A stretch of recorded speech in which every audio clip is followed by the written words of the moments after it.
열왕기하 5장 9절부터 14절까지의 말씀을 봉독합니다. 나아만이 이에 말들과 병거들을 거느리고 이르러 엘리사의 집 문에 서니 엘리사가 사자를 그에게 보내 이르되 너는 가서 요단강에 몸을 7번 씻으라 내 살이 회복되어 깨끗하리라 하는지라. 나아만이 노하여 물러가며 이르되 내 생각에는 그가 내게로 와서 서서 그의 하나님 여호와의 이름을 부르고 그의 손을 그 부위 위에 흔들어 나병을 고칠까 하였도다. 다메섹 강 아바나와 바르발은 이스라엘 모든 강물보다 낫지 아니하냐. 내가 거기서 몸을 씻으면 깨끗하게 되지 아니하랴 하고 몸을 돌려 분노하여 떠나니 그의 종들이 나와서 말하여 이르되 내 아버지여 선지자가 당신에게 큰 일을 행하라 말하였다면 행하지 아니하였으리까. 하물며 당신에게 이르기를 씻어 깨끗하게 하라 함이리까 하니 나아만이 이에 내려가서 하나님의 사람의 말대로 요단강에 7번 몸을 잠그니 그의 살이 어린 아이의 살같이 회복되어 깨끗하게 되었더라. 아멘. 오늘 다니엘 세일의 기도의 마지막 날입니다. 진지하게 하고 또 사모하면서 하는 여러분에게 하나님의 크신 은혜가 있었으리라 믿습니다. 또 저에게도 그런 큰 은혜가 있었습니다. 하나님의 응답이 있었고 또 하나님께서 말씀하시는 말씀들이 있었습니다.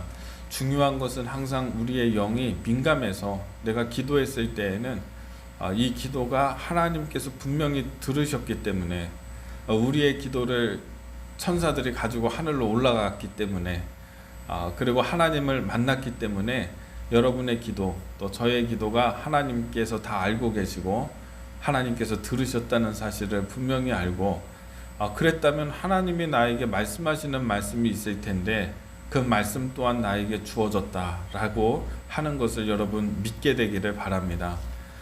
그런데 하나님이 나에게 감동을 주시고 나에게 응답을 주시고 말씀을 주셔도 내가 영적으로 둔하고 육적으로만 충만하고 영적으로 둔하면 민감하지 못하면은 하나님의 응답과 교훈과 그 역사를 내가 모르고 지나가는 일들이 참 많을 겁니다. 그런 것 같습니다. 그래서 항상 우리가 기도할 때에는 영적으로 민감하고 열어놓고 있는 것이 굉장히 중요합니다.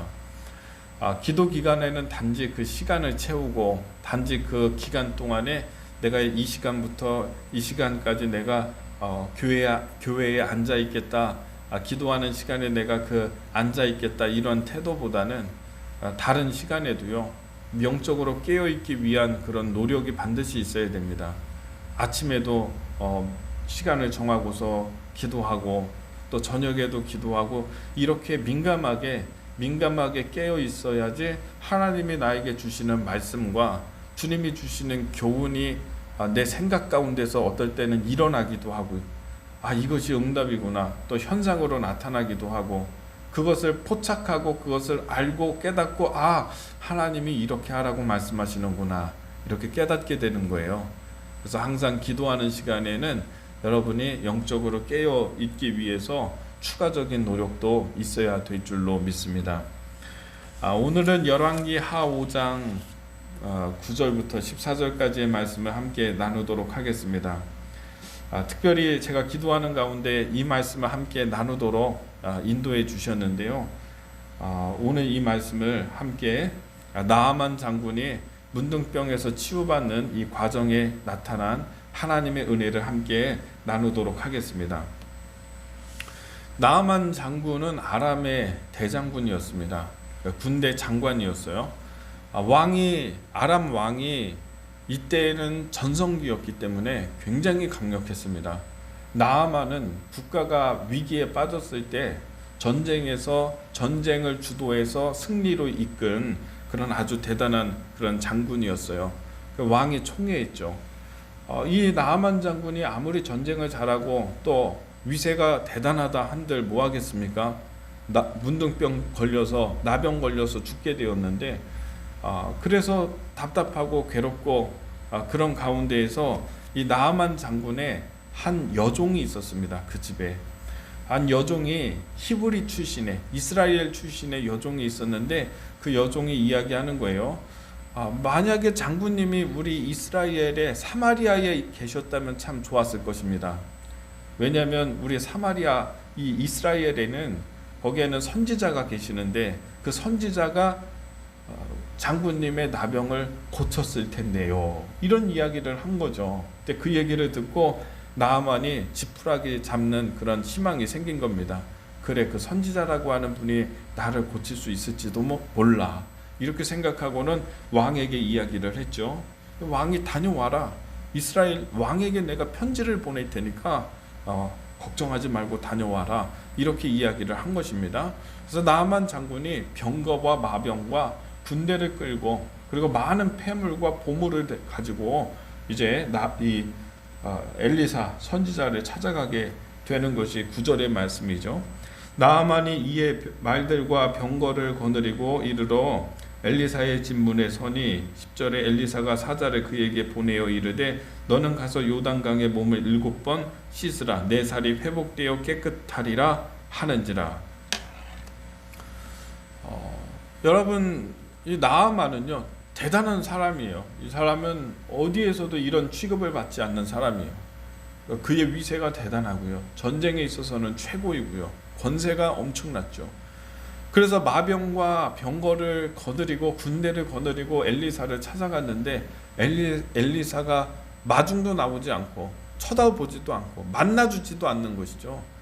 사환을 시켜서 자기의 제자를 시켜가지고 이제 나아만에게 보내서 요단강에 가서 7번 씻으라고 합니다. 7번 씻으면은 다 낫게 될 겁니다. 이렇게 말만 전하고 사환도 들어가 버렸어요.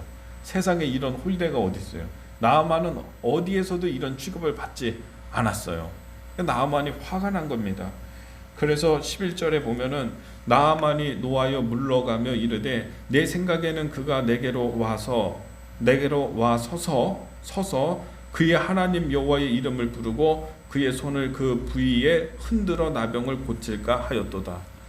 두 가지입니다. 지금 화난 게 두 가지 이유입니다. 첫 번째, 나와 보지도 않았다 이거거든요. 나를 홀대했다.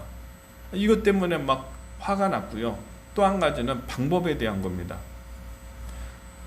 내 나병이 이렇게 심각한데 이 심각한 병을 고칠 때에 엘리사가 나와서 서서 손을 막 흔들면서 동쪽으로도 손을 흔들고 서쪽으로도 손을 흔들고 북쪽으로 남쪽으로 막 손을 떨면서 이렇게 기도를 그러다가 내 아픈 이 환부에다가 손을 딱 얹고서 그때 막 방언으로 기도를 하든지 예언을 하든지 뭔가 퍼포먼스가, 종교적인 주술적인 퍼포먼스가 있어야지 내 병에 낫지, 이렇게 생각을 했다는 거예요. 근데 사환을 시켜서 그냥 요단강에 가가지고 7번 몸을 씻으라 이렇게 이야기를 했다는 것입니다. 이게 기분이 나쁜 거예요. 지금 자기의 생각이 있어요.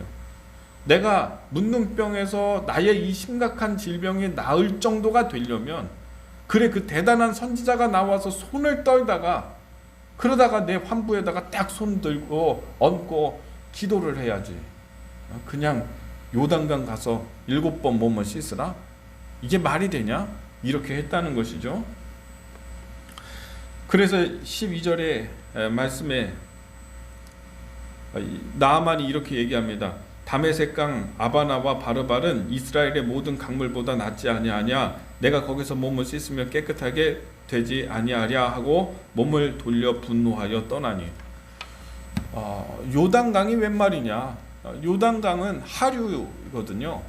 근데 그 아람의 그러니까 북쪽, 이스라엘의 북쪽, 그쪽에 이제 이 아람 나라가 있거든요.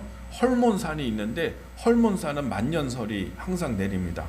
그래서 그 얼음이 녹으면서 물이 계곡을 타고서 흘러서 흐르는 강이 여기 말하는 아바나강, 바르발 강이에요. 이 물은 항상 깨끗해요. 그리고 차가워요. 원수예요. 그래서 훨씬 더 우리나라의 강이 훨씬 더 깨끗한데 저 요단강 똥물에 가서 7번을 씻으라 납득이 가지 않는다. 훨씬 더 깨끗한 우리 강에서 씻는 게 훨씬 더 낫지. 이렇게 이야기를 한 거죠. 그러면서 떠나려고 했는데 13절에 그 종들이 나와서, 참 종들이 지혜롭고 착합니다. 이 종들이 이야기합니다. 아버지여, 아버지여, 선지자가 당신에게 더 어렵고 큰 일을 시켰더라면 그거 하지 않았겠습니까? 근데 요단강에 가서 7번 몸 닦으라는 게 뭐가 어려워서 못합니까? 이렇게 얘기를 했어요. 그랬더니 14절의 말씀에 그 말을 듣고 하나님의 사람 엘리사가 시킨 대로 요단강에서 7번 씻었다는 것입니다. 순종했다는 것입니다. 그리고 어린아이 피부처럼 깨끗하게 나음을 받았다는 이야기인 것입니다. 여러분, 우리가 기도할 때 첫 번째는요, 이 방법에 대한 게 기분 나쁜 거잖아요. 지금 좀 이렇게 손을 떨면서 뭔가 종교적인 주술적인 퍼포먼스를 하면서 나를 고쳐야지, 이게 우리의 생각이에요. 하나님이 나를 구하고 하나님이 응답해서 나를 도와주신다고 한다면 이런 방법대로 하나님이 나를 도와주실 것이다, 이렇게 생각해요. 그러니까 우리가 하나님 앞에 나올 때 문제를 가지고 나오는 게 아니라 내가 다 계산하고 내가 다 방법을, 내가 구원받을 생각을 다 해서 마스터 플랜을 마련해 가지고 하나님에게 나온다고요, 기도할 때. 그래서 하나님한테 가르쳐줘요. 하나님, 문제는 이겁니다. 문제는 이거고요. 이거를 해결하는 방법은 이거니까 잘 기억하십시오. 이런 방법대로 나를 도와주셔야 됩니다. 내가 방법까지, 내가 응답까지, 내가 해결책을 다 준비해서 하나님께 말씀드리는 거예요. 하나님이 지혜가 부족합니까? 이게 항상 여러분 기도하면서 응답에 대해서 편견을 갖지 마세요. 이건 자기의 선입견을 갖고 있어요. 뭔가 병이 나으려고 하면 종교적인 퍼포먼스가, 뭔가 대단한 무언가가 있어야 된다고 생각하는 거예요. 나만. 하나님이 나를 도우시고 역사하시는 방법은 이런 방법이 돼야 된다라고 내가 선입견과 편견을 갖고 있는 거예요. 근데 하나님은요, 하나님이 나를 고치고 하나님이 나를 도와주시는 방법은, 그 문제를 해결할 수 있는 하나님의 방법은 1000가지, 10,000가지의 방법이 있어요. 그 중에 하나를 사용하시는 거예요. 나는 기껏해야 방법을 생각해낼 때 한두 가지 생각을 해요. 그리고서는 하나님 이대로 역사해 주세요. 그러니까 여러분, 그런 편견, 선입견을 내려놓고 내가 고민해서 해결책까지 다 만들지 마시고 제일 좋은 방법은 문제를 가지고 나가는 겁니다. 나아만이 내가 병들었습니다, 내가 문둥병 걸려가지고 죽게 되었습니다, 이 문제만 가지고 나가면 되는 거예요. 내가 무슨 해결책을, 그런 지혜가 있었으면, 해결할 수 있는 지혜가 있었으면 그런 일도 당하지 않지. 그렇죠? 여러분 기억하세요. 하나님의 방법은요, 하나님의 창조적인 방법대로 수백 가지, 수천 가지의 방법으로 하나님은 당신을 구원하실 수 있어요. 당신을 도울 수 있어요. 한두 가지 방법에 여러분 내가 고정되면 안 되는 것입니다. 그러다가 그러는 거예요. 내가 생각한 대로, 내가 그런 방법대로 무언가 일이 전개가 되지 않으면 낙심되는 거예요. 에이, 기도해도 소용이 없나? 이렇게 생각해 버리게 되는 것입니다. 자, 또 말씀해 보면은 무엇입니까? 이 13절의 말씀, 또 14절의 말씀에 보면은 그 종들이 참 지혜롭죠. 더 어려운 일 시켰으면 했을 거면서, 저 헐몬산을 10번을 올라갔다 내려오라고 하면은 그 일은 했을 거면서, 요단강 가가지고 7번 몸 씻으라니까 쉬우니까 안 하려고 하십니까? 왜 순종 못 하십니까? 이렇게 얘기했다는 것이죠. 구원이라는 게 그래요. 예수님 믿으면 구원받는 거잖아요. 그래서 세상 사람들은 예수님만 믿으면 구원받습니다, 너무 쉬우니까 안 믿는 거예요. 쉬운 건 안 하려고 해요. 뭔가 좀 특별하고 대단하고 이런 거 1000번을 절하면은 뭐 구원받는다 이러면 할 거예요. 근데 예수만 믿으면 된다고 하니까 안 해요, 사람들이. 우리도 그래요. 하나님의 말씀 듣고 행하면 된다라고 쉽게, 그 방법이 너무 쉬우니까 안 하려고 하는 것도 있다라고 하는 것입니다. 14절에 말씀에 나아만이 이에 내려가서 하나님의 사람의 말대로 요단강에 7번 몸을 잠그니 그의 살이 어린아이 살같이 회복되어 깨끗하게 되었더라. 여러분 저를 보십시오. 순종했다는 것입니다. 순종이 제일 중요한 겁니다. 순종은 하나님이 우리에게 주시는 복을 그대로 받고 누리게 하는 수단이에요. 통로예요. 어렵지만 순종해야 되는 거예요. 여러분, 나아만 장군이요, 여기서 순종을 안 하면 그건 자기 책임이에요. 그렇죠? 순종 안 했으니까. 하나님의 말씀이 계셨는데 그 말씀대로 순종 안 했어. 그럼 내 책임이야. 그냥 문둥병 안고 살아야 돼. 근데 만약에 내가 순종을 했다면, 내가 하나님의 말씀에 순종하면은 그건 내 책임이 아니에요. 하나님 책임이에요. 나아만 장군이 하나님이 하라는 대로 가서 요단강에서 7번 씻었어요. 그러면 그 말을, 그 일을 시킨 사람의 책임이 되는 거예요. 그렇지 않습니까? 우리도 상사가 우리에게 뭐를 하라고 시키면 내가 그거 안 하면 내 책임이에요. 그러나 그분의 말대로, 상사의 말대로 내가 그 일을 수행하면은요, 내 책임 아니에요. 그렇게 하라고 시킨 사람의 책임이지. 하나님이 우리에게 순종하라고 했어요. 내가 그 말씀에 순종하면은 하나님 책임이 되는 거예요. 그 일에 대해서. 놀라운 거예요, 이게. 그러니까 우리는 인생을 살면서요, 신앙생활 잘하는 것은요, 하나님 책임으로 다 만드는 거예요. 하나님이 내 인생 책임지도록 하나님 책임으로 다 만드는 거예요. 그게 뭐예요? 순종하는 거죠. 순종하면 하나님 책임, 순종 안 하면 내 책임. 명령권자가 하라고 했으니까 그 명령을 내리신 그분이 책임지는 거죠, 내 삶을. 여러분, 오늘 이 나아만 장군이, 그래, 내가 그 일을 왜 못하겠느냐, 요단강 거기 가서 7번을 몸을 잠그니 깨끗하게 회복이 된 겁니다. 저는 오늘 이 말씀을 우리 다니엘 세일의 특별 새벽 기도회 하는 동안에 여러분이 마치면서 이 말씀을 여러분에게 드리는데 깊게 묵상하게 되기를 바랍니다. 순종하십시오. 순종하면 하나님 책임이 되는 겁니다. 그리고 여러분, 영적으로 하나님이 나에게 응답하시는 것은 다양하게 나에게 찾아올 수 있다는 사실을, 하나님은 나를 구원하실 수 있는 방법이 수천 수만 가지의 방법이 있다는 사실을 깨닫고 포기하지 않고 끝까지 기도하게 되기를 바랍니다. 혹시라도 응답이 없었다고 하면 또 하면 되는 거예요. 항상 그런 생각 가져야 돼요. 하나님이 나에게 내가 정한 시간 동안에 뭐가 없었다, 또 하면 되지. 그럼 그 다음에 하나님이 역사하실 수 있고, 그런 넉넉하고 또 단단한 마음을 갖게 되기를 바랍니다. 기도하겠습니다.